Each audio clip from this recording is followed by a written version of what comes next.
Zakon o tujcih vsebuje pravila o tem, kako lahko tujci vstopijo v Slovenijo in pod kakšnimi pogoji lahko v njej ostanejo. Zdaj lahko tudi tisti prebežniki, ki prečkajo mejo brez veljavnih dokumentov, v Sloveniji zaprosijo za mednarodno zaščito in na odločitev počakajo v državi. Prav tako lahko v Sloveniji ostanejo tudi tisti prebežniki, ki si dokumentov ali vizumov zaradi vojnih razmer niso mogli urediti v domovini. Vlada pa predlaga, da bi v izrednih razmerah tujce, ki bi prečkali mejo brez veljavnih dokumentov, policisti lahko poslali v državo, iz katere so prišli. Kljub temu bi v Slovenijo lahko prišli mladoletniki brez spremstva, zelo bolni in osebe, ki bi jim grozilo mučenje.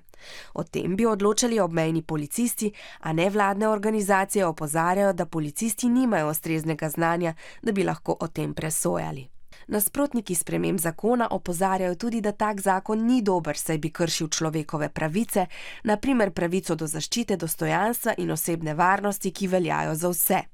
Ker so med prebežniki tudi otroci, bi bila kršena tudi določila Konvencije o otrokovih pravicah. O predlogu sprememb bodo zdaj odločali poslanci.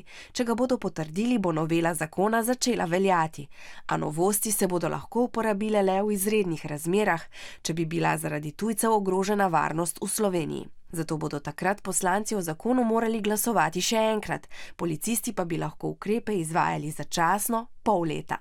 Veljavnost ukrepa bi lahko tudi podaljšali.